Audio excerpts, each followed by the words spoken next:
we have a lot of questions to cover, so instead of talking about anything else, we're going to dive right in. I'm Stacy Conley. Steve Polge. Steve. Jim Brown. Joe Wilcox. And we're your panel for today. So we're going to jump right into the biggest question. Well, I don't know if it's the biggest question, but certainly, We're going to dive right in. There's one we get a lot. One we get a lot. Yeah. So, are you asking the questions, or should we? I'm going to ask. Okay. I'll ask this that means one. you don't have to. So- if so I ask them, that blame means you guys have to Stacy. answer, right? Lady D, an old friend that I used to play with, and Axis Zybot, and Raptor, and quite a few others have asked, where is double jump? So right now, we're currently planning not to put double jump in, and really, the thinking is and we put double jump. I hear souls shattering across the waves. So I was an advocate of putting double jump into UT3, and in retrospect, I feel like that was one of the things, now obviously we feel like we should have done differently. And the problem is that when you put double jump in, that reduces how high you can make the single jump, and it adds, and at the same time, so you end up with the jump height that you want people to be able to reach, but there's not that much strategic value in double jumping. I mean, pretty much everybody always double jumps for most jumps. Even things I've seen on the forums, people talking about, oh, they wish they could double jump off of lifts. But frankly, we think with stuff like the wall dodge mechanics we have now, you can do amazing things if you lift, jump, and then wall dodge. And so, we think we've got more interesting ways of moving around the map, and now we can have our jump height be at the maximum. And frankly, what limits your jump height is that jump height really affects level scale. And even now, with the jump height we have now, we're already kind of bumping, and both figuratively and literally in game against the maxes, because the higher you can jump, the higher your head, what your head has to be able to clear. So that increases ceiling heights, increases doorway heights. So we already have a problem right now with some of our doorways, which we like the scale of and the feel of them in the levels, but you can bump into them when you jump. And as you increase the scale of the level, first of all, the level starts not feeling right. You start feeling like you're a midget, and also your perception of how fast you're moving through the environment starts decreasing. So there really is it's really a trade-off between having the environment feel right and having you feel like you're moving quickly through the environment versus how high in the air you can get. And that same thing, adjusting those heights also means an increase in Z-axis gameplay, which is good and bad, but it limits our ability to make lower things. Yeah.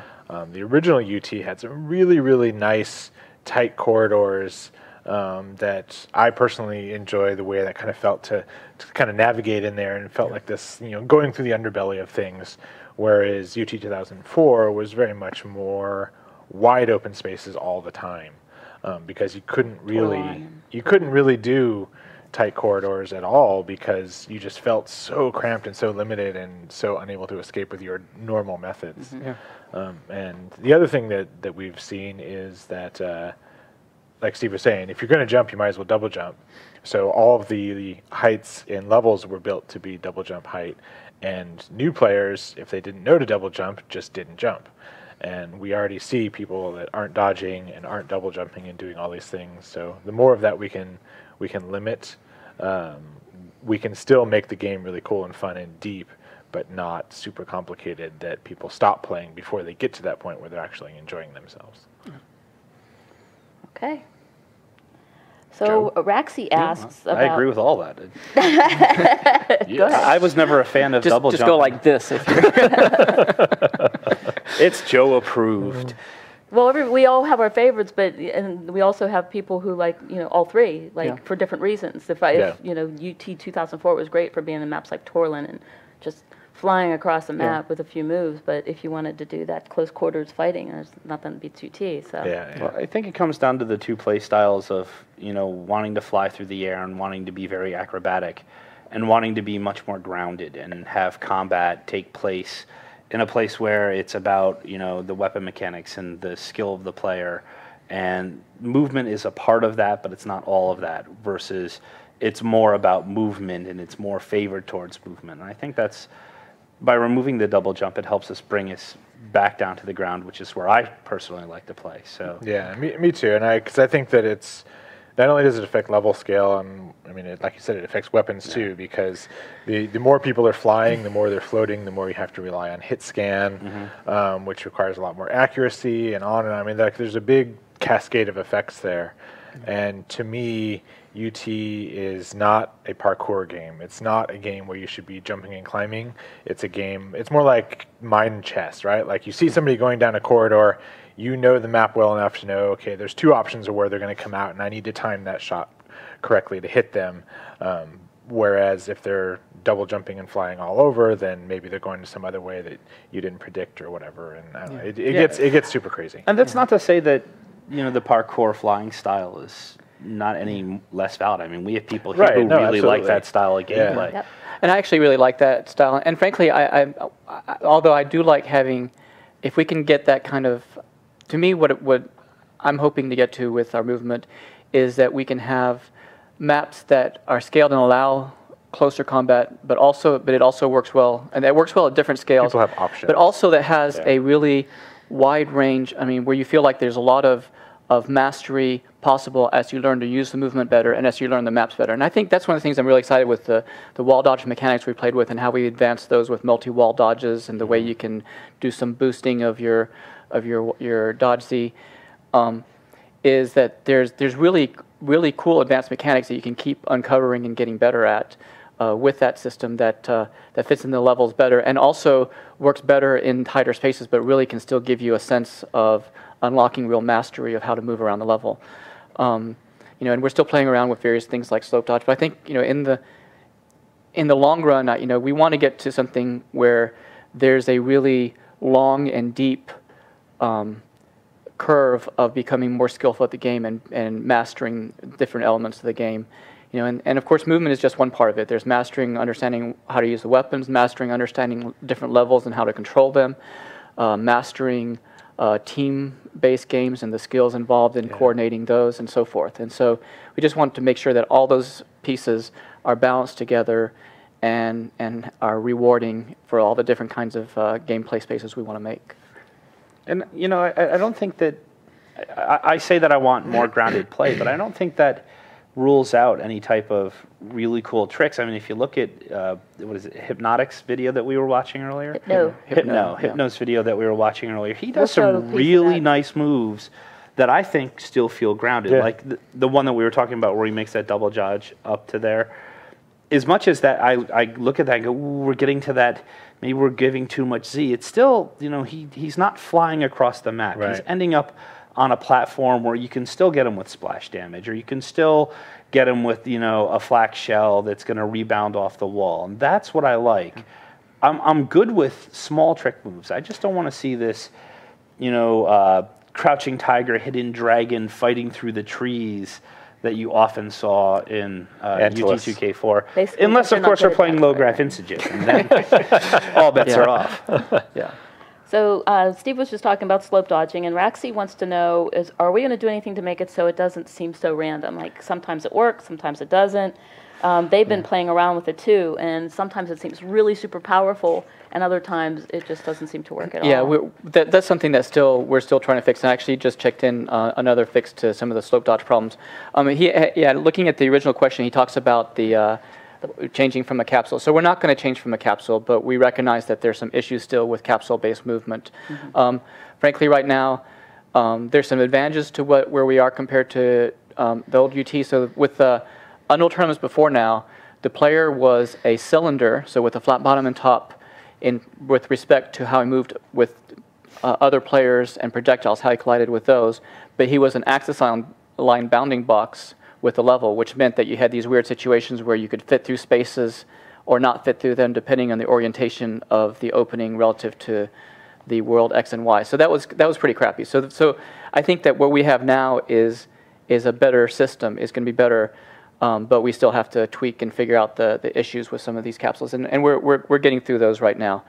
And slope dodging in general is an area that I'm going to start focusing on again today on really trying to make that feel consistent so that we can start working out exactly what kind of dodges we want to be possible. And that's also something I'm excited about in terms of giving new abilities to explore doing cool things in the levels with combining slope dodges with wall dodges and things like that, which are things you couldn't do in past UTs. And that's a big area we've started debating about a lot internally as well. For sure. We each have our own character and our own settings and all these. And I would love for people out there to do the same, right?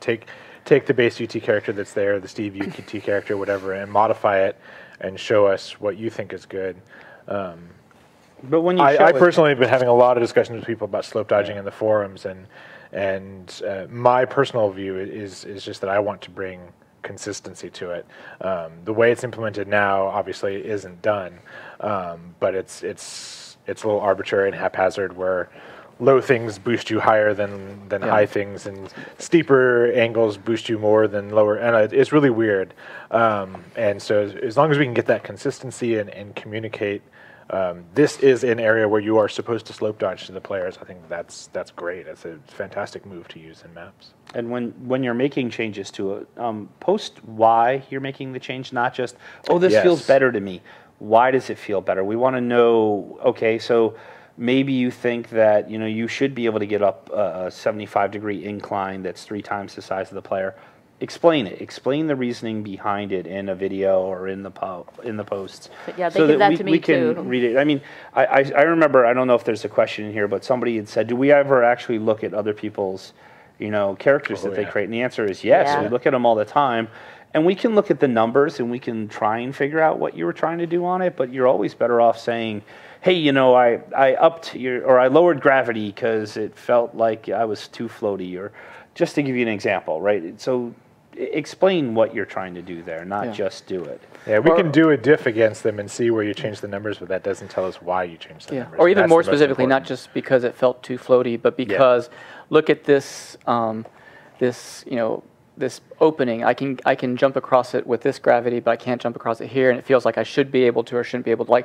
Like going into as much detail as possible and explaining why you felt that way, and kind of giving a concrete example. And of the other good reason for doing that is that if you say, oh, well, I changed gravity so that I could make this jump distance, and then that change in gravity also breaks all sorts of other things in the level, we may be able to look at a different setting that gets that same effect, that gets that same intent without the other disadvantages. So it just gives us more ammunition to play with right there. There's more things that we can do. Yeah, movement is really like playing Jenga, right? Because any move that you make can horrifically or not horrifically affect a lot of other stuff that you don't see right away. Okay, so Edison wants to know, why aren't we paying attention to polls on the forums? A, we are, but B. Well, so yeah. I mean, we're paying attention. We look at polls, and especially, I mean, when I look at a poll, I'm not so much interested in who's winning the vote or whatever. I'm interested in what people's reasoning. Like I've said from the beginning, what we're interested in is tell us what you want and why you want it, and explain to us the benefits of what you're proposing. I mean, there's a couple things. I mean, first of all, I mean, we are very interested in getting the community's feedback and input on the design, but this isn't a democracy. We're not going to be making design decisions based on votes. There's several reasons for that. I mean, a minor one is that it's easy to game the polling. The bigger thing is that, I mean, we have hundreds of people active on the forums. We're going to have hopefully hundreds of thousands of people playing this game. So we don't have a necessarily representative cross-section of players. So there's nor do I think we ever will. Like traditionally, it's a very small percentage. So we're very interested in feedback. Frankly, the best way to get feedback is to either post a here's what I want and a very thoughtful and rational explanation of what it's going to do for the game and how it's going to work and how it's going to interact with other factors. Or even better, I mean, frankly, the people that have the easiest time having an influence on the game are people who are making prototypes, because we look at those and we think about those seriously. And in a lot of cases, there's things that we may not have responded to yet or started playing with ourselves yet, but because we have a prototype, it's much more clear to see what the intent of the person proposing that feature was, and for us to really think about how it would fit within what we're creating. And it kind of harkens back to what we were talking about with design last week, where we were saying, as a studio, we put a lot more weight into trying something and testing it as opposed to just talking about it. So doing an actual prototype where we can play it ourselves or watch you play it is better than just arguing back and forth on the forums. Okay. And the White Dragon would like to know, why did we go with 4,500 for acceleration instead of UT99's 5,000? So our acceleration. So I just fixed the problem where our deceleration was too low, which was a big issue. I mean, it was, but exactly what the number is going to end up being is still in flux, and we're messing around with numbers. Clearly, the change we made yesterday gets us a lot closer. But I think so. Acceleration is an example of something where we have a couple of different issues that kind of compete against each other. On the one hand, having a higher player acceleration feels really good and feels really responsive for the player, and so that's a positive. And if in the absence of everything else, obviously we'd go for a higher acceleration. Of course, I mean, having a higher acceleration does make your movement feel less realistic and natural, although our acceleration is already way out of bounds of what a real human could do. But then the two things that kind of compete to keep us from increasing acceleration too much is, one is, of course, the higher acceleration is, the harder it is for other players to predict changes in your direction and to hit you with non-hit scan weapons. And so we want to make sure that that's reasonably balanced. But that's really not the main thing that's making me, like, for example, right now have our acceleration a little bit below where UT99 was. And the biggest factor right now is with netcode. Things like high acceleration make it very difficult for the netcode to predict other players' movement. And even though the internet's a lot faster than it was in UT99, you still have problems where you have an effective. You have to add your ping and the other player's ping to get the effective how far behind your client is seeing the other player's position. And so the higher the acceleration, the more likely you're going to have huge errors where they change directions, but your client was still simulating them in one direction. And now we either have to smooth and lie to you about where the player is for a little while it catches up, or we have to just pop the player, and it makes it very hard to track other players. So it's something we're trying to balance and figure out what the best of both worlds is. And I've got some ideas on how to improve the prediction code, but it's still we're still limited by the reality of the speed of light. So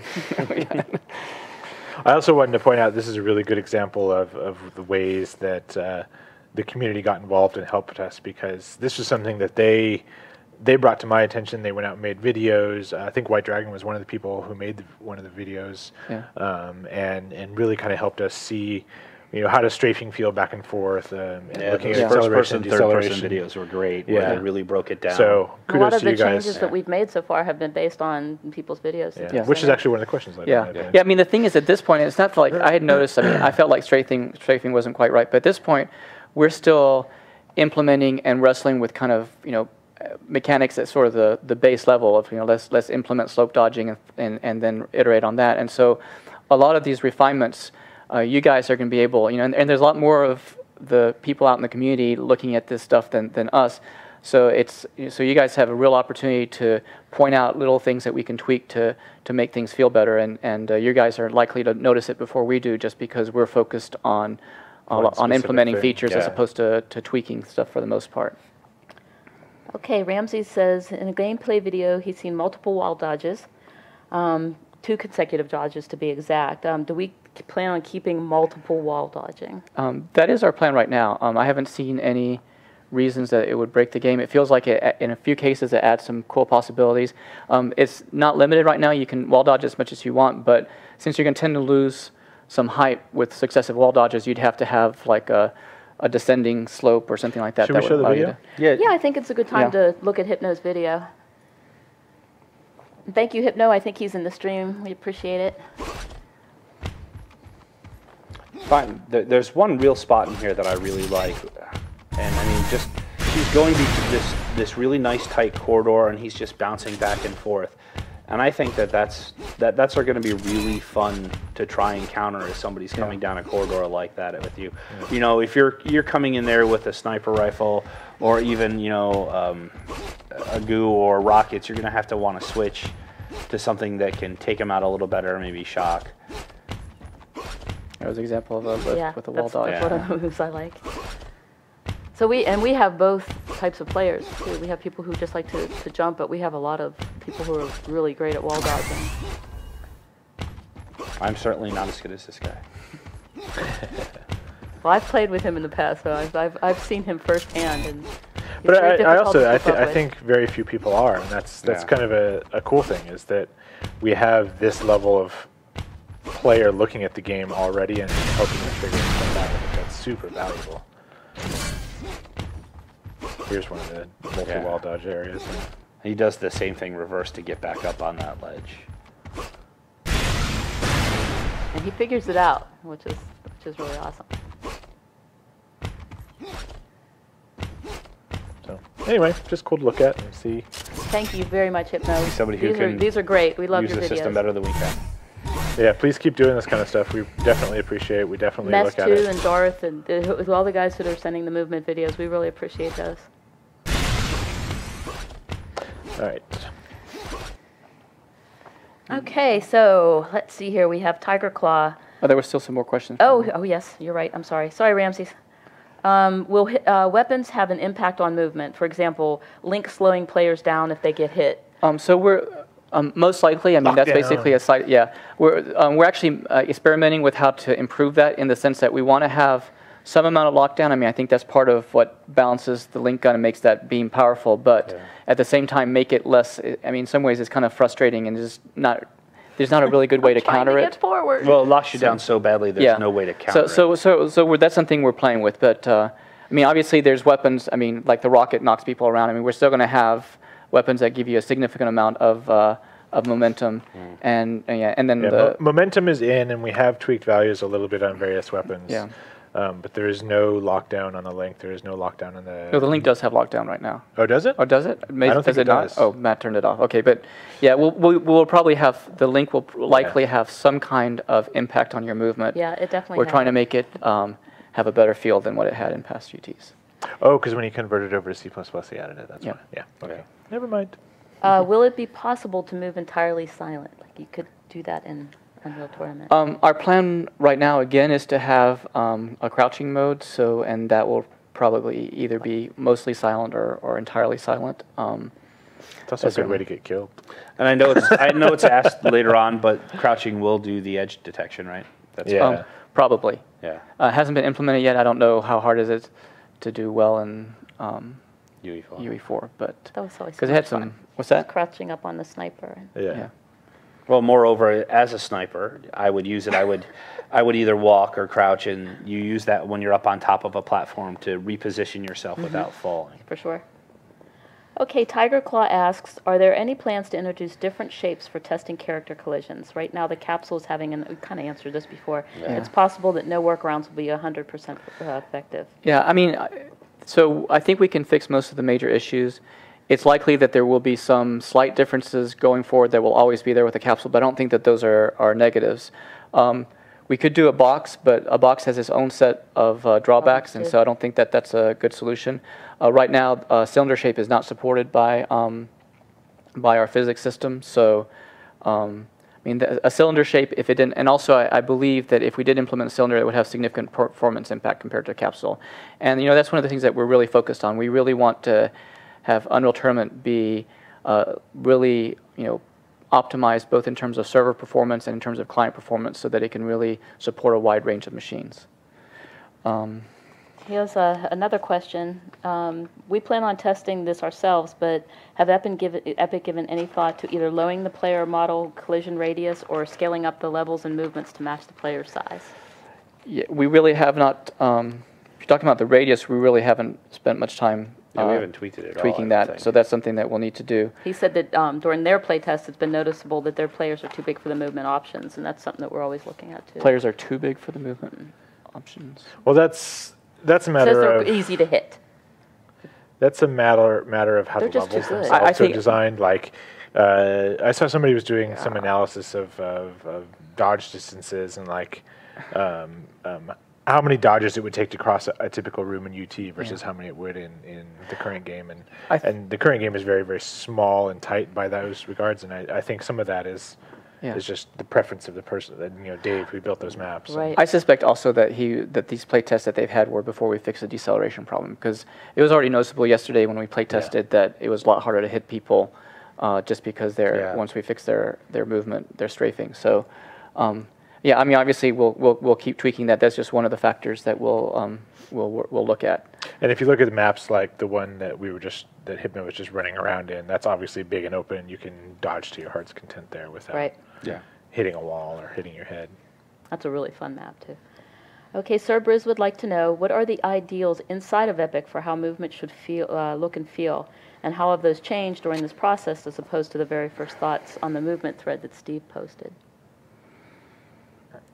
Have they changed? I don't know. Well, I think the main thing there is that we each bring our own perspective to it, and you have your character, I have my character, Steve has his character, and we play all three in a single day, and then we look at them and say, okay, we'll take this part from this one, this part from this one, and then that kind of becomes the new standard, and we slowly kind of find something that doesn't necessarily make everybody super happy, but it's a good compromise that makes the majority happy, and that's, I think, kind of what we're going for. Yeah, I mean, I think there's also a couple of other ways I would say that my impressions of how movement, I mean, so from the start, like one of the things I posted was I really want to have more grounded movement, but at the same time have the dynamic possibilities and and this kind of large skill range that the 2K4 style movement gave you. And a couple of things that from getting feedback from the forums and actually developing. I mean, one thing is I would say probably day one I would have said, oh, we only want slope dodge on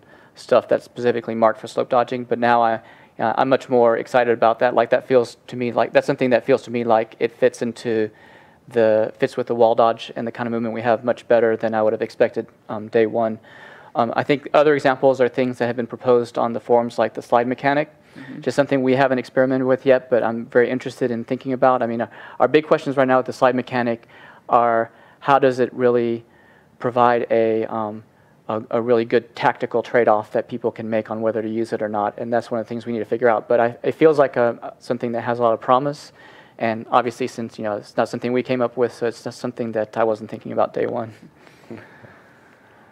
What are the reasons for scaling up shooter game movement properties instead of starting with values that worked in a previous game and making changes from there? So I don't think that that's necessarily the case. I think in some cases we started with shooter game properties, but frankly we went back and took all the values. I think Jim at one point posted the email I sent out, which was, here's how all the properties from previous games scale to the new game. But in some cases the way that the movement physics works has changed enough that we couldn't just directly take those values, or we weren't sure about that, and so that's why we've kind of been tweaking and playing around with stuff as we go along. But we've been very aware the whole way of what our values were in UT99 or UT 2004 or UT3, and looking at those as the kind of a basis for when we're making decisions about where we're going. I think I spend a large part of my day going back and looking up old numbers just to check references, whether it's movement speeds, jump heights, weapon damage, radius on things, just all of that And it makes sense, right? I mean, if we're going to start with a base of something, we should start with a base of one of the previous UTs.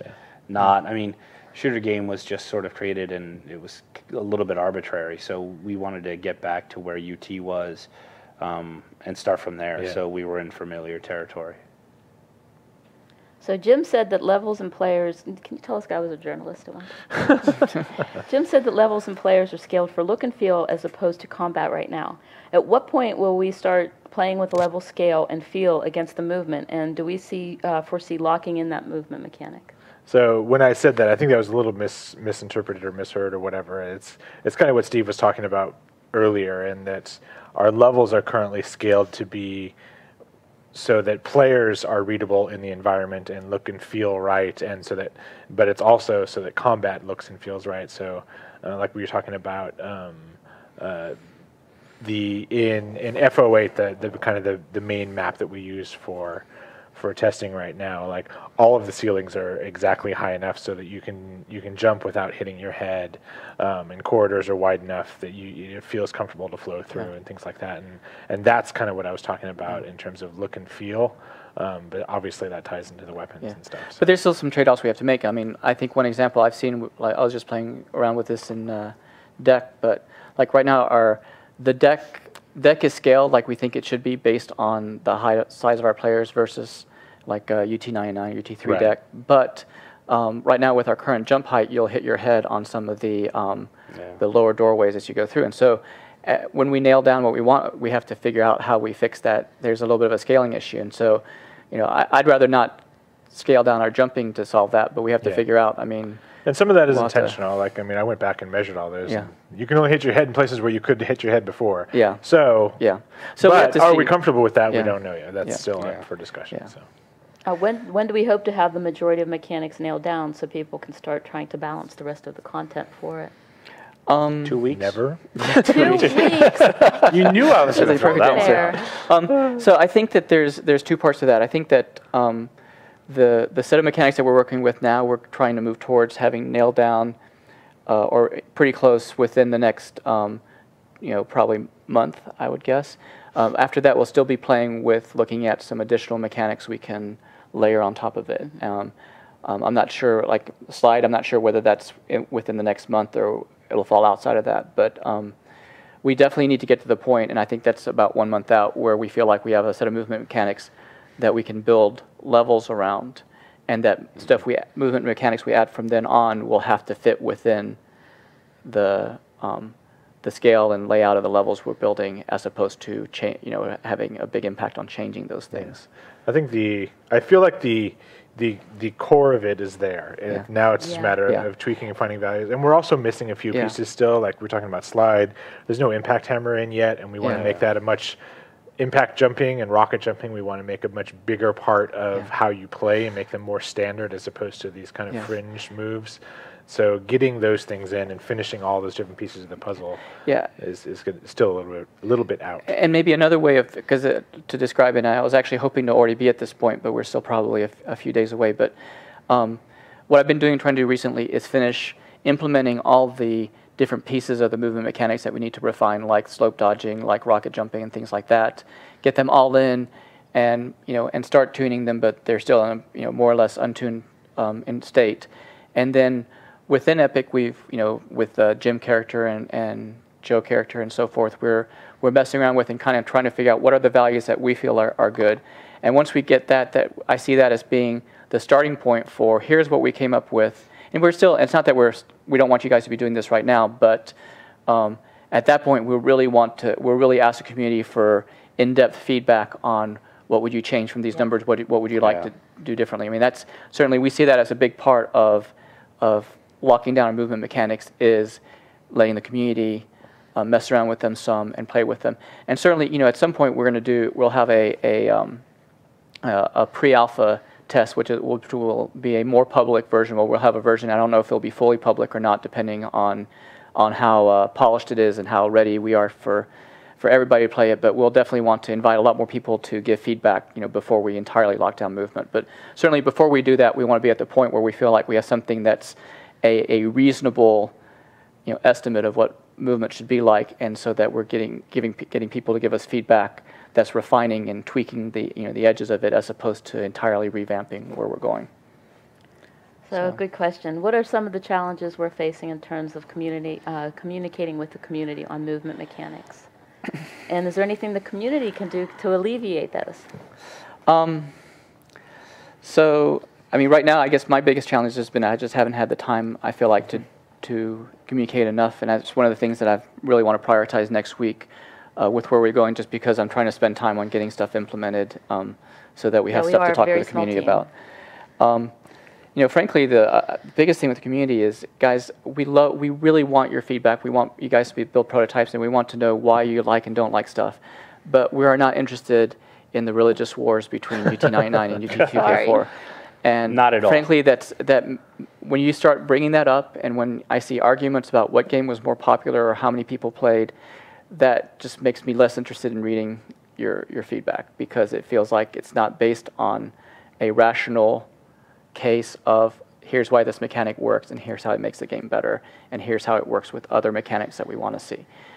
So that's the main thing I'd ask is, there's a lot of really great feedback that I'm seeing in the forums. I post a little bit, but frankly, I go every day and go through certainly the movement forums in detail. I'll go through, and every day I'll hit several other forums and really look through what kind of feedback we have.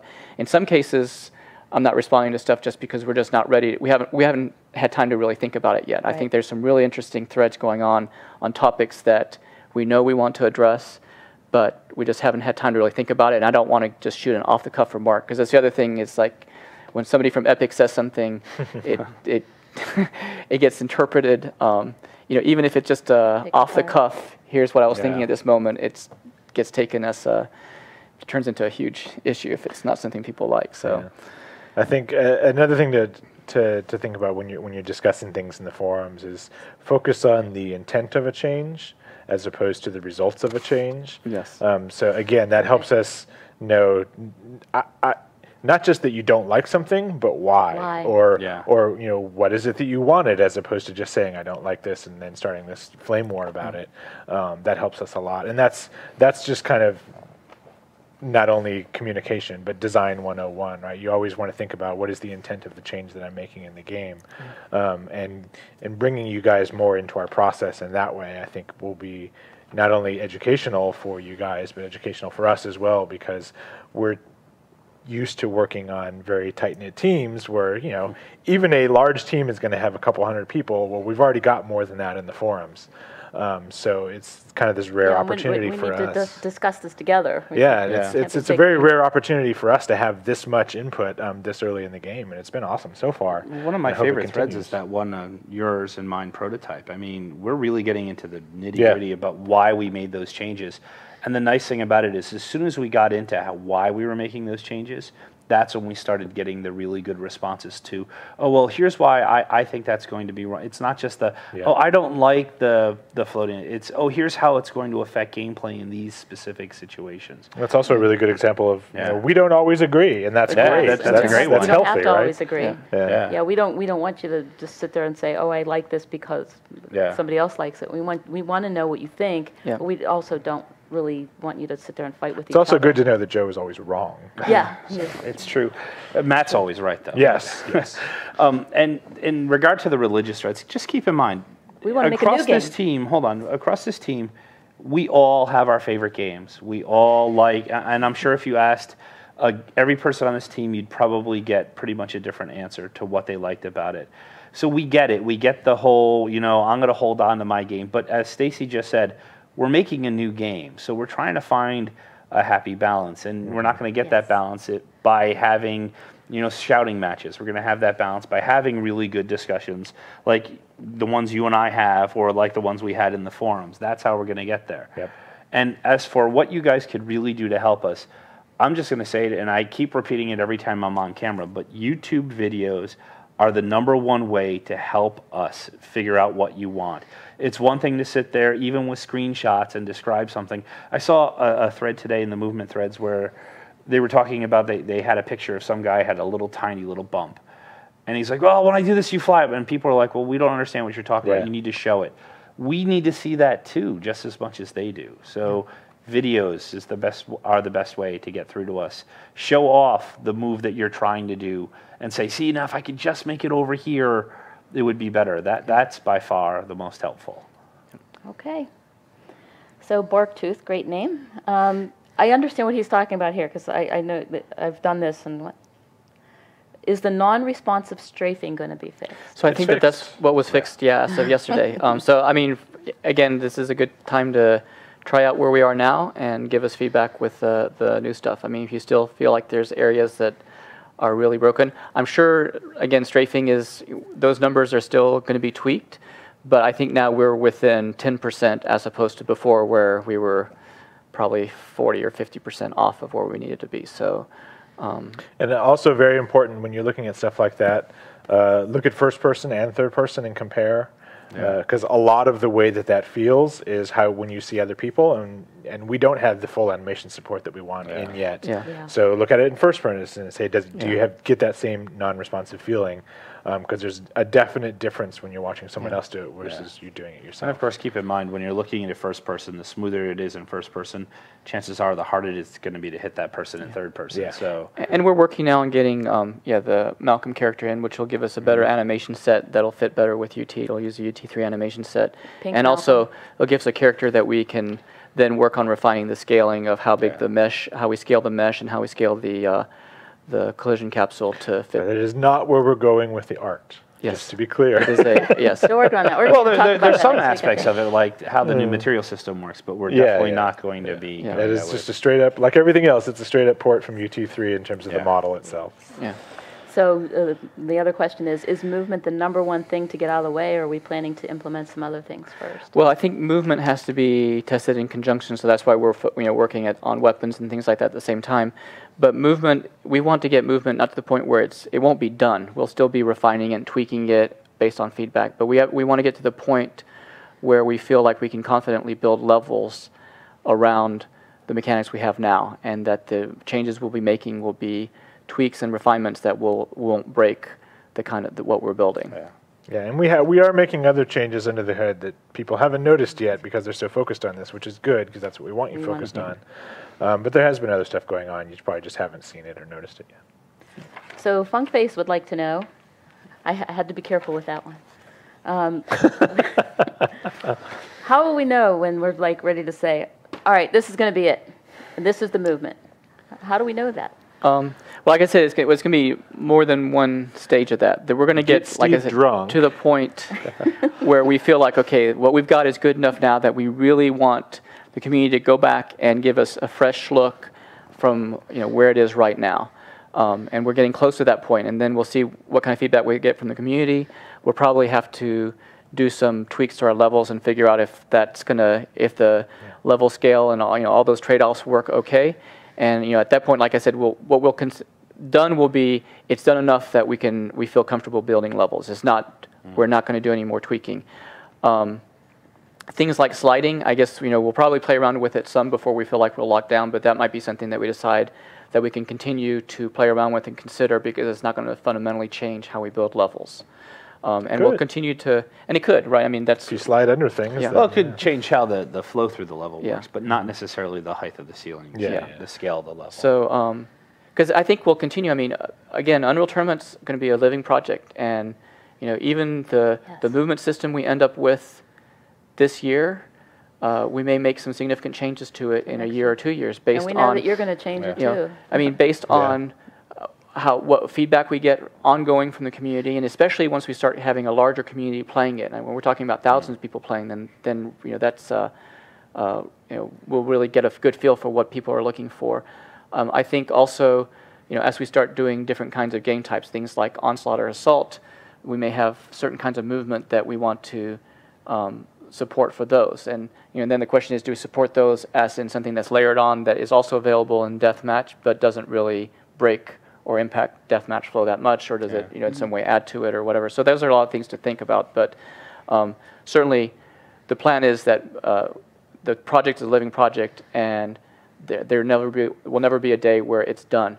I mean, frankly, if you have your own idea of the perfect multiplayer game type for this kind of fast-paced skill arena shooter, then you go off and create it, and if everybody's playing that, then that will become Unreal Tournaments.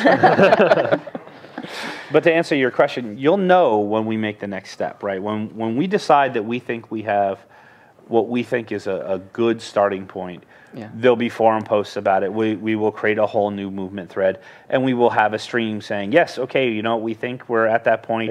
Now it's time for you guys to take it over and start looking at it and coming back to us and saying, this is how we think it should work. And we'll start developing more content so we can test more edge cases. And we'll start building from there. And then eventually we'll have an alpha, and that's when we think we've come together as a community and built it to that point. So hello to Wowbagger. He's been around for a very long time. He said it's difficult right now to play test with others. Would it be a bad idea to prioritize basic multiplayer functionality before movement in order to test movement more thoroughly on servers? So I agree that in terms of asking the community to really test and respond to what we've come up with as a starting point, that we need to make it possible for the community to play test. Right now, for the most part, I mean, multiplayer works pretty well, although I'm sure we'll uncover issues as we start trying to get more people playing, at internet, under internet conditions. So I think that'll be, that's something that we'll focus on as we get to the point where we're asking you guys to really give us kind of more final feedback on where the movement system is. But I agree that, multiplayer playtesting is going to be an important part of that, so we'll work on that. Zenai, I think that's right. What is the total number of player movement mechanics? We don't have a certain number. No, it's like we have crouch, standing walk, jump, dodge, wall dodge, auto climb. sliding. Do we have like a certain number, or is that something that we don't that's have a something number? that's changing? I mean, we're looking at, we'll think about adding new things if we think they add a significant, tactical depth and, both require skill and provide your ability to increase your skill, while at the same time being accessible and not confusing. Yeah. I would say from the list that he gave, the one that we're not planning on doing for sure is standing walk. I don't really see if you have a crouch movement at about the same speed, then I don't really see any tactical reason to have a standing walk. So, standing walk was just funny. Yeah. So if somebody wants to provide a put the box on standing walk on our forum. If you can explain why you need a standing walk versus a crouch, so we can laugh. Create a thread, and we'll discuss it. I mean, it's certainly not going to be in the game just because we don't want it. We just don't see the reason for it. Full Bleed can in the chat can back me up on this. We once spent about 2 hours just stand walking around because it looks so funny. Let's see here. Adenar and Thompson both want to know if boost dodging is going to stay. So I guess I'm not sure which thing they're referring to as boost dodging, whether it's dodging up slopes or that's kind of what I thought it was, but I'm not sure. There's the team boosting versus boost dodging. Well, there's also the dodge where you jump and then dodge right away before you've gotten your full height, and that's still possible, but we've kind of clamped the maximum Z boost you can get off of that. So our plans right now is all those elements are in, but still being refined. If you have some specific case that you really want to work or not to work, then that's a great thing to post a YouTube on the forums to show us what you're looking for. S2TA would like to know, have we run across any home run ideas so far in the forums? Like we've read something we thought, wow, that would really make the game better. I wish I could give you more a like specific, little ideas. There's been a lot of ideas that I thought were really good ideas. There's some ideas that I think I would say the ideas that I feel like have the most potential are things that we really haven't really responded to yet because they're outside the scope of where we are now. Mm-hmm. But there's certainly stuff, I think something like Slide, if we can find the right way to implement it. And that's something that, when we get to the point where we're starting to play with it, then I'll certainly start a thread on Slide and what our thoughts are on what it could do and try to get people's input on that. But I certainly will have to say that it's been hugely valuable, the feedback we've gotten from the forums, both in terms of new ideas and things we haven't thought of, or helping us with realizing that there's some issue that is something we would have discovered ourselves eventually. But, there's basically, every day in our playtest, there's 5 to 8 of us, and we playtest for a few minutes because we're spending most of our time developing. And so we just don't see all these things as quickly as you guys do. And so it really speeds the iteration loop when we're getting lots of good feedback from the community. And that also, that doesn't even touch on the cool art and design stuff that people are doing. We've got the poly count challenge up. We've had the weapon challenge going. We've got weapons from people. We've got concept art from people. So a lot of that stuff really is really, really cool. And I think there are some definite home runs there. So more as that develops. And in the UI forums, there are some really good ideas on features that people would like to see down the line that I think are great ideas. There's some really good discussions going on about server browser versus party style play and those sort of things. So has there been any that jumped out at me like, oh my God, I got to go implement this today? No, but that's because we're not there yet. We'll come back to a lot of those and give them a lot more attention soon. Yeah, I got a lot of good conversations about spectator mode and all that other stuff. Actually, I would say the one place that I've definitely seen the wow, we need that is in a lot of the threads about spectator and the ESL stuff. Yeah. And there's a lot of really good stuff in there that I think we need to implement down the line. We just haven't gotten to it yet. Yeah, I spectator mode that's one of the examples. Very important. There's also a lot of good ideas people are posting about with kind of metagame ideas in terms of things we can do to make the game more sticky. There's lots of those types of ideas we love. We love to hear. Yeah, it's just like I said, we're not engaging in, and I'm hoping that I'll have time to engage on some of those a little bit next week. But we're not engaging in those yet, just because we're not ready to really start developing, and we haven't thought deeply about those. In some cases, I've spent some time thinking about it, but I want to make sure that when I respond on the forums, I'm always trying to be thoughtful and careful about making sure I'm not just going to be off the cuff. I'm trying to really represent our real direction and not just what I was feeling the last 5 minutes. This is from Sly. One of the really popular mods in the past was Bunny Track.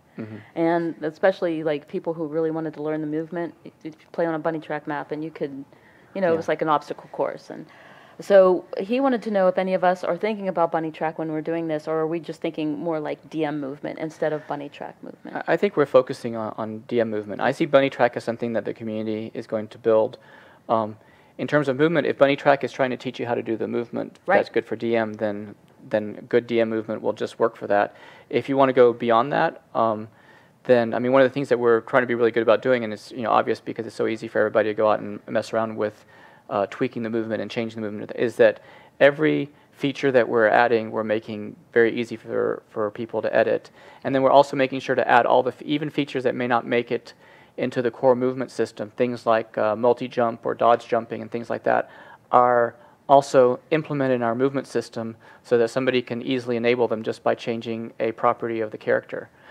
So hopefully that'll make it easy for people to create custom movement capabilities as they need for their own mods. And I do think that those types of mods, or look at like Time Trials HD, right? Like there's a lot of really cool stuff there that we can use down the road when we start looking at, okay, how are we going to onboard new players? How are we going to create tutorials? Those sorts of things. There's a lot of really good lessons out of those mods and those types of games that we can learn from. But again, we're just not at that point yet. This was actually asked by Overman as well about weapon boosting, and will you be able to push teammates off with friendly fire? Either be boosting them or launching them, team boosting. That's just not something we haven't.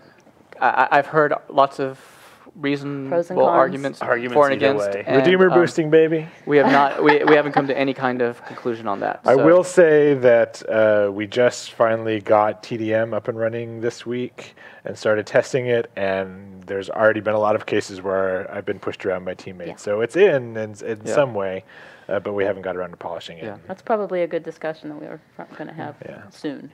Yeah, and again, all that'll change again once we get like CTF in and all those other things where those things become much more significant. Yeah, I mean, team boosting really isn't that prominent in Team DM. It's more used in the major objective team game types to effectively break the map. So obviously, I'm not a fan, but there are people who are. So who knows where we'll end up with that? Yeah. If I had to predict, my guess is it'll be in, but slightly toned down from being able to fire your teammate across the map.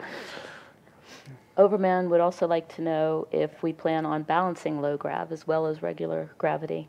It worked fine in UT99 and 2K4, but in UT3 no one played it because it was too floaty. The mid-air animation was strange. Yep. So. We will definitely. Frankly, I think that's a good example of one of the real limitations, even with UT3 with a much bigger development team, is in all the UTs, we have lots of different game modes and game types and maps. And one of the things that we're most limited on is playtesting time, where you can have people that are able to provide really good design feedback are playtesting any given configuration. So that's one of the areas where I think having you guys involved is going to make that a lot better. Is if we don't get low grav right, you guys are going to tell us on the forums. Yes. And really, those kinds of issues are not hard to fix. It's just that the problem is that it's an iterative thing where somebody notices a problem, identifies and explains what they're seeing. We do a fix. People go back and play test some more and provide more feedback on things that worked and didn't work with the fix. And so there's a lot of iteration, but frankly, what really limits that iteration is usually the playtesting side and not the implementation side. So I think that's one area where it'll be really easy for us to do much better now with the new development model we have. Yeah, once we're streaming out changes live to you guys, and we can say, okay, guys, look, we're going to spend the week trying to fix low grav up, keep playing it. We'll get so much more feedback than we've ever gotten before. I think that'll really help. Low grav Instajab, here we come. Oh yeah, now we just need bombing run. There's some guys from PC Perspective that will agree with that. Vale, we pretty much answered all his questions, but just to reiterate, we are trying out people's blueprints. Mm-hmm. Yep. We are definitely. And we're also, trying out people's blueprints. We're looking at all your art. We're trying out weapons. If you do it, somebody here is going to play with it. right.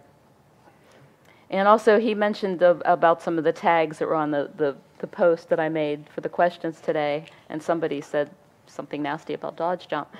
We let everybody contribute to those, so people can tag a post so they can go back and look to what they want to look at. They can search for the tags. So I'm pretty sure Matt did that. Yeah. I'm No, kidding. no. I'm kidding. But yeah, anybody can make those. So, like if you go to Beyond Unreal forums, you'll see Dark Pulse is wrong. So, so you guys can put in what you want. That is not an invitation to go and put whatever you want. But yeah, so that's not always us. One more note on the do we look at stuff. I've had several people over the past week send me maps, and I've kind of been sending them feedback, posting in the forums, doing my own version, sending it back to them, going back and forth. So please keep doing that. It's been awesome so far, and I would love to see people just, even if it's not the greatest deathmatch map I've ever seen. I've already seen some stuff that really takes advantage of slope dodging or jump pads or things that we haven't really even played with yet, and people are already creating maps and sending them.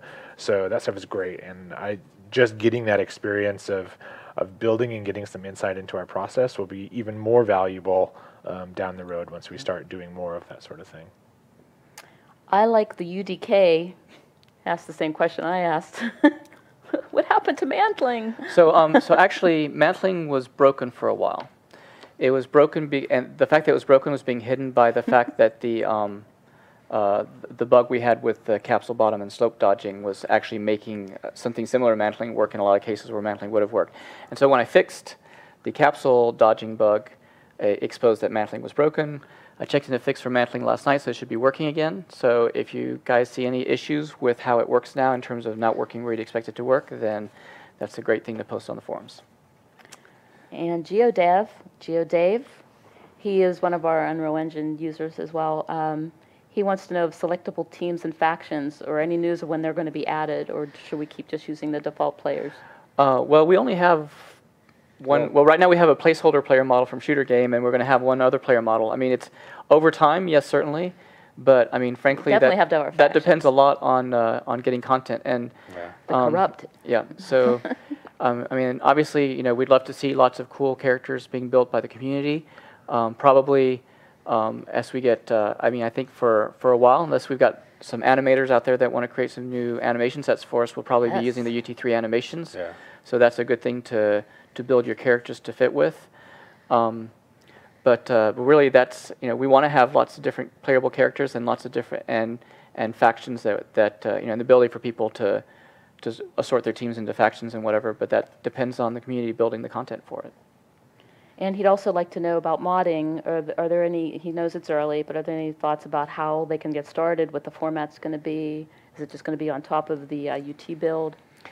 I mean, I think in terms of getting started, now that we've got a playable deathmatch and we're getting the team games in, I think we're getting CTF working now. Once at that point, we have something that is a plausible starting point for you to start building your mod on top of. And if you start building the earlier you start building, the more you're going to have to deal with us changing things underneath you. But that's certainly something we'll become more and more conscious of over time, is making sure that we don't make changes that have too great an impact on mods unless we can really plan it and do it in a way that's the least disruptive possible.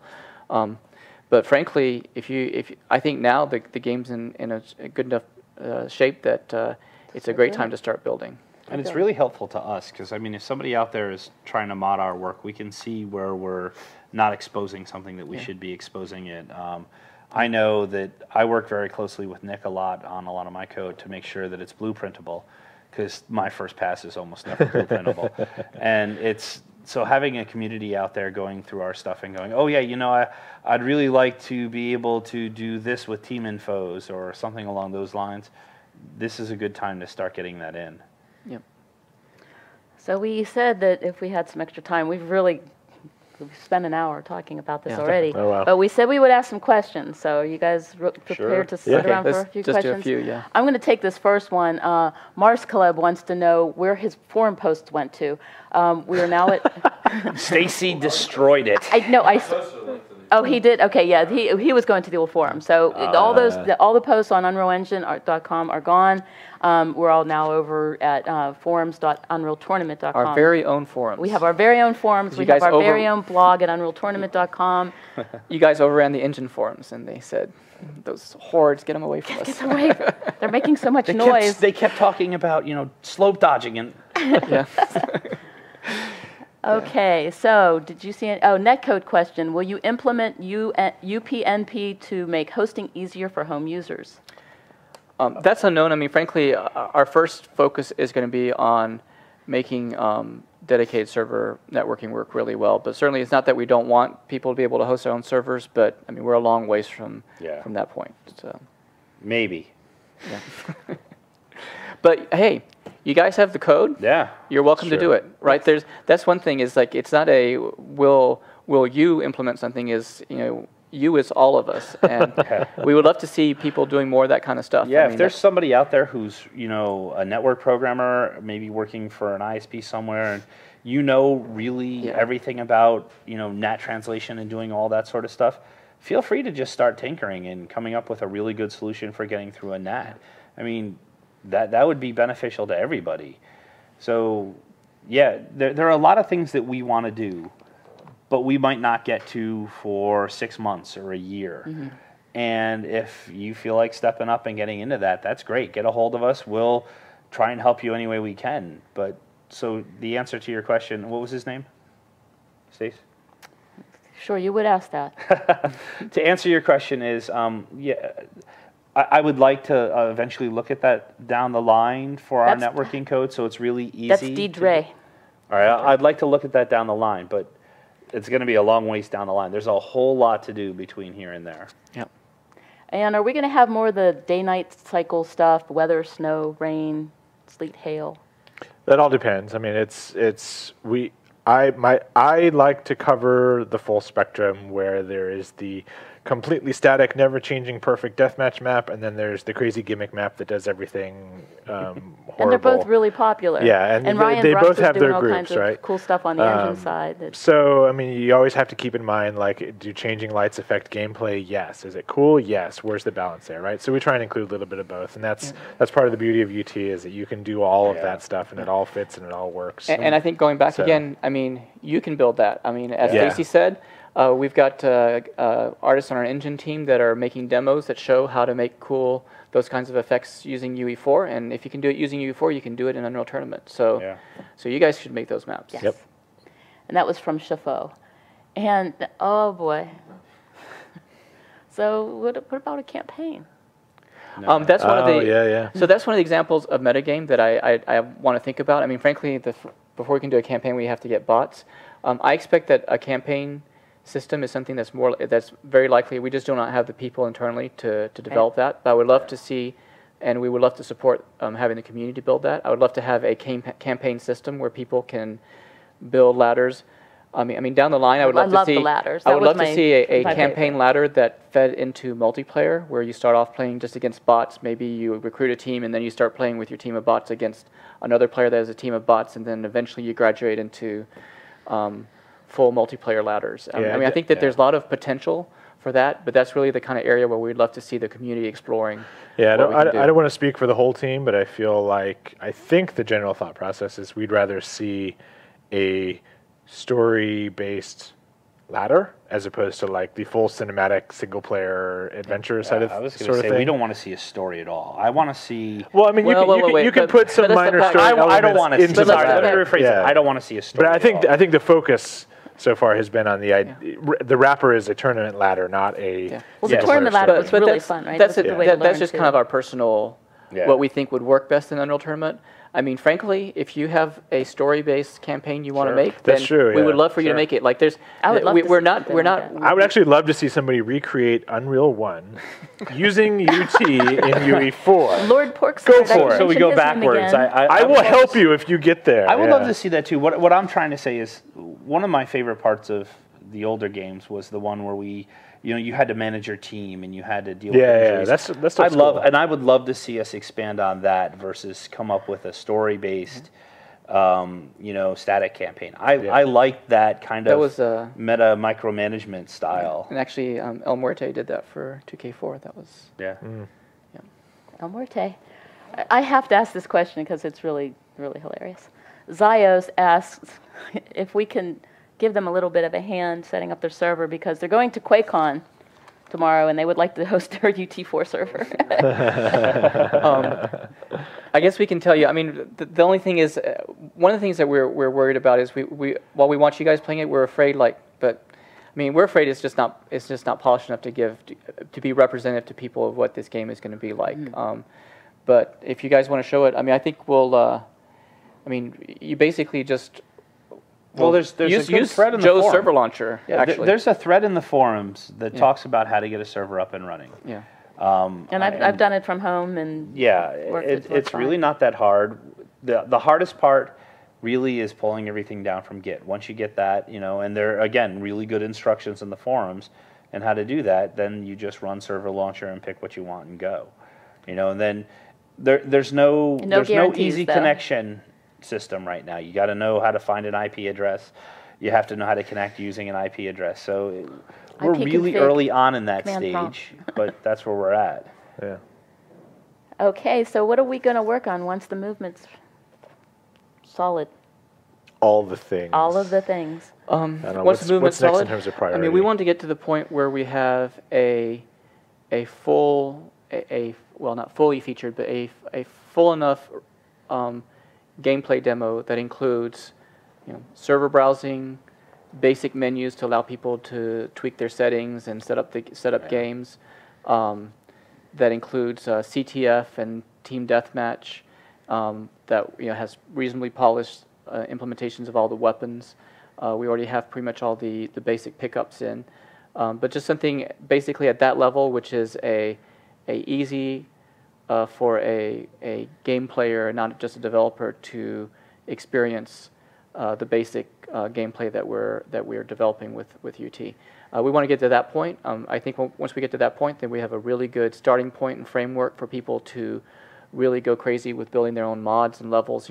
Basically expanding Unreal Tournament at all levels. We'll have a good foundation for continuing to polish the core mechanics and start adding some of the other core game types and things like that we provided in past Unreal Tournaments. Okay, Deathstrike Virus said as a server admin, we kind of covered this, web admin easy mod implementation would be great. So that's something that we're definitely looking at. Yeah. Absolutely, and frankly, hey. Well, there's a couple really good threads on the forums about providing the services needed to really do good web admin or any type of server admin. And that's again, we'd love for you guys to take the lead on that. Yeah. Frankly, the web admin tools have been primarily developed by the community in the past. There's guys in the community that really understand how to develop that stuff. We'll work with you guys to integrate the functionality you need within Unreal Tournament to support your external web admin tools, and we'd love to start getting that underway. So yeah, so us web admin nerds. Well, as it comes down to it, I mean, anybody who runs a hosting company or works on a hosting company is going to know a lot more what's needed as a web admin than I will, or than what Steve would, right? So it's better off for you guys to say, hey, we need this type of interface so that we can build tools to work with it. Well, you should build the interface, right? I mean, we'll work with you, and we'll help you any way we can. What you want? Yeah. Okay, let's see here. This is kind of, we're going to have to probably talk about something here. Who wants to know about shield? Saint Sonic wants to know about shield jumping. Shield jumping? You mean using the shield gun? Using the shield gun. So we don't have a shield gun right now. That's not something, and that's not something that we plan at this point. That doesn't mean that nothing like that would ever be in the game, but certainly not something that we're spending any time thinking about right now. I think it's. But if somebody in the community were to make a shield gun and show how it breaks the game, and how if you use it, chickens cannot attack you. Yes. Okay. I'm supposed to talk about a dodge button suggestion, but I don't know what that is. I'm sorry. They're talking about having a one-button dodge. Oh, I don't like that. I like that I don't. No, we would never take away. So we never take away the double tap There dodge. we go. Whoops. Stacy answered. Moving on. No, I'm kidding. We'll never take away the double tap dodge. And frankly, I think the double tap dodge will always have advantages in terms of giving you the best possible control of being able to be like running forward and dodging the side at the same time. But I do want to add a one-button dodge so that there's two reasons for that. One is every UT we've shipped, we've had all these people complain about I was trying to edge up to the edge of a cliff and I kept jumping off of it because they just don't understand dodge. And also for some people, we want dodging to be a cool mechanic not something that's limited to only fully using because you've got great finger dexterity. So I don't think it's a valid argument to say that it would imbalance the game. I don't think it's a bad thing at all. But I think we'll have a one-button dodge, but it will inevitably be less powerful in some ways than the regular dodge because you'll have less fine control over what direction you're moving and what direction you're dodging. Can we make it really far away from well, WASD? Also think about it for people. There will be people who want to play this game with a controller, right? And they need a one-button dodge. Trying to dodge on a controller like that. And there's really no drawback to giving them to them. I mean, what you just said is, I think, the biggest advantage is when you have dodge double tapping on that finger that you're already using to strafe in that direction. That's certainly a lot better than having to stop and finding the new button. Yeah. I can't keep up with it right now. Okay, let's see here. Hoverboards, yes or no?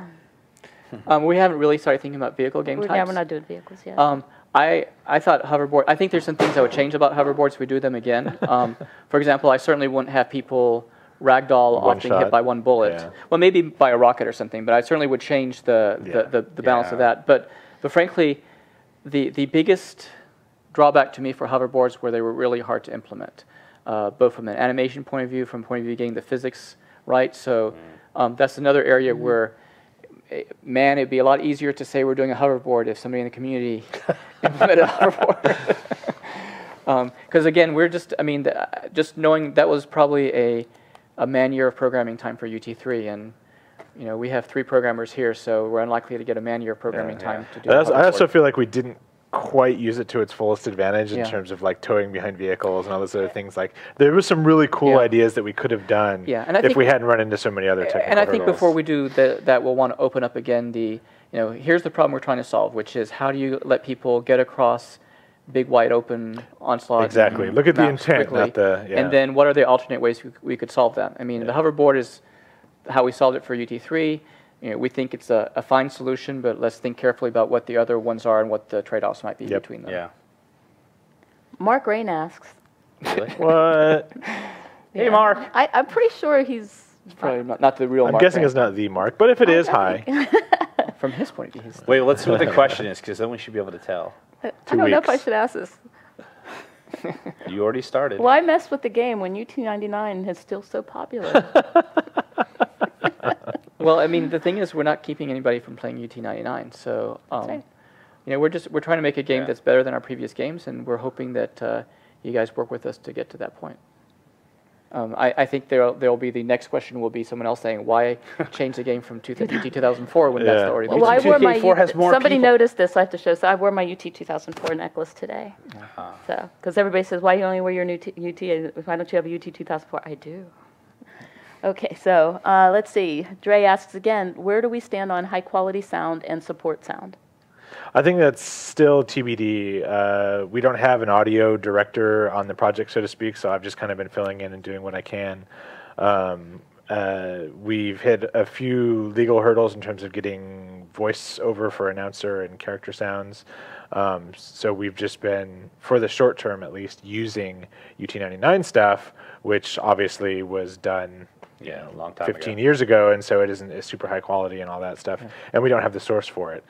So eventually, once we have the opportunity to actually start producing high quality sounds and start recording new stuff, we want to do everything we can to support the full capabilities of UE4 and whatever the next generation of generational leap in technology is going to be there. And frankly, I think also, separately from actually what sounds we use, I would like to spend some time looking at how we do sound occlusion. Yeah. And frankly, I think UT99 was probably our best implementation of occlusion that we've done yet. And there were some features of the engine back then that made it easier to do than in UE2 and UE3. But now we've got some stuff again that I think will give us an opportunity to have occlusion that's more natural and gives you a better perspective of how far away players are when they're around a corner but still in an open area next to you. So there's some stuff I want to play around with that, because I think that could be really valuable in a game like Unreal Tournament if we can get it right. Yeah, and there's some cool new features in UE4 that I've only just started to mess with that will also make a lot of that a lot easier and customizable by the designers too. So I think that'll be good. Saint Sonic also wanted to know, will Epic support a last, he asked for 2K4, CTF Cup. We still support all the games. If you're having a tournament, either a LAN or something that's online, and there are a lot of participants, and you guys are really passionate about it, just hit me up with a private message on the forums. We just sent out a bunch of prizes the other day to a LAN. So yes, we will definitely support your older legacy games. At least until we have other things to do, because then we won't have the time anymore. Hint, so. we still play them. Yes, we do. Okay. Oh, hello, Princess Di. She's back. Princess Di would like to know, will the toilet car be making a return? That's awesome. Somebody can make it, it'll return. If you build it, it will come. Yeah. Probably not in the core game. Oh, what's your sense UT of humor, Marketplace. Steve? Just the Actually, we have memories this that just idea flashed for this through my new head. Salt map where you have to protect the toilet car. Yeah. Are we considering implementing a competitive matchmaking system for pugs? That's from Raptor. I hope that we can get there, absolutely. Yeah. But that's also something that I think having the community highly involved in defining what that is and also in implementing it is going to be the best way to get it done, and how we'll get the best feature. And there are a bunch of threads in the forums talking about this, so go to them and join them and say what you're looking for. What's the deal with my shoelaces? They're multicolored. They're awesome. I just changed them this morning, and somebody noticed in the kitchen. They said, "Aren't they supposed to be black?" I said, "Okay." I tried. Let's see. Impact hammer jumping. Yep. Yes. I think I actually want that to become a much more significant part of the game. Even going back and looking at UT99, it was used way more than in any of the other games. Even like the first intro levels had you impact jumping up onto things to get power-ups and such. And I want that to be, personally, I mean, don't want to speak for everyone, but I personally want that to be integrated much more into the levels where it's something that's not only easy to pull off, but useful, in some cases even required if you want to get to certain areas or certain things. And that's kind of a good middle ground I see, where you can impact jump up there, or you can rocket jump, or you can slope dodge, or you can do these trick moves, and it just gives you lots more options and ways to move through the environment. And use that environment like part of the game, as opposed to just a static place where you're running around. And right now, one of the things we thought about in terms of making it much more a central part of the game, and this is still just us, paper design and thinking about it, what we'd like to do, and that we haven't really gotten there yet, is what we want to see is that impact jumping is something that is forgiving enough that it's something that even relatively new players are able to try and get the hang of, and we're forgiving in terms of exactly when you hit the impact hammer off your jump and things like that, so that it's pretty consistent what people get, and then make rocket jumping a kind of a more advanced alternative that maybe takes a little bit more health off of you, and you really have to know how to time it just right, but you can get bigger jumps off of that. And frankly, it's another area, I think, with impact jumping is another example of something that can layer into the wall dodge mechanics and other stuff to really give you a lot of interesting possibilities. Jump, and dodge, impact, jump backwards, all that stuff. So as far as weapons go, Shocks 2K4 wants to know, can weapon shaking be set to default off? We will have options for all those things, and we're continuing to tweak them. I mean, our goal is that, and I know Jim will never want weapon shaking, and I fight it. But I think our goal is discussion in the office right now. And I think we're starting to get close to that point where for most people it's either something that makes the game feel more grounded, or that they don't mind. But we'll certainly have the option to turn it off for people that don't want it. And we actually already have a console command to do that, so we just need to expose it in our little prototype settings menu. And again, all that stuff is already in the character blueprint, so mess with it, send us settings that you think feel good, tell us why, and we'll take a look at it. Tooth would like to know, will there be better tells for damage done to enemies so that things like hit sounds will not be required for competitive matches?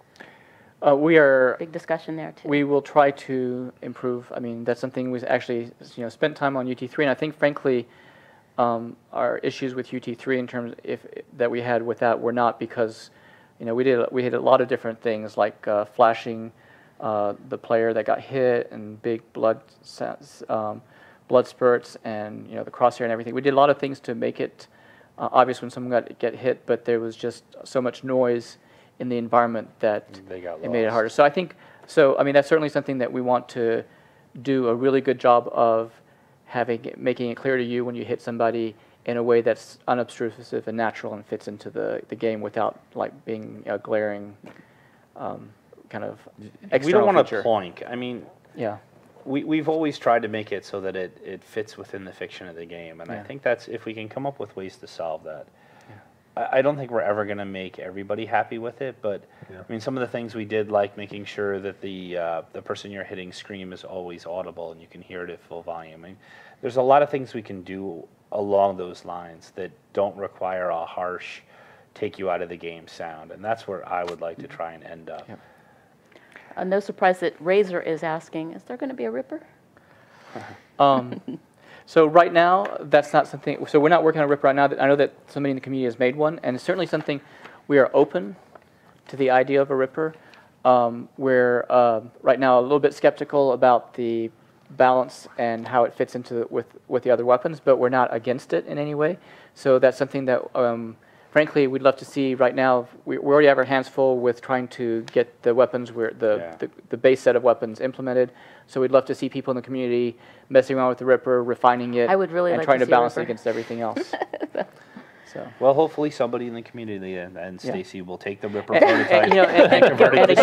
and again, I mean, if the community makes it, then it definitely is an Unreal Tournament. In the sense that it can be in the marketplace, it can be something that people add to their custom levels. Yeah, don't forget the marketplace is coming. If you're talking about whether it makes it in the core game, that's just something that you guys have to build it and tune it so that it fits well with the rest of the weapons and the rest of the game. And I'd love to see it in there. I think it's a cool weapon. Yeah. So we're going to do this again. You obviously have a lot of questions, and so next week we're probably going to be talking about art. We're not quite sure exactly what yet. I will post a thread, and we have big news about Unreal Engine 4. Unreal Engine 4.3 was just released today. So tomorrow's stream, make sure you stop by twitch.tv/Unreal Engine, come and ask questions, and go grab it right now. You can get it now. We want to really say thank you to our audio video team here, Joe Wilson and Jason Beasley, who are so awesome. And the guy in the background asking your questions, Cameron Farrell, and Evil One on the stream.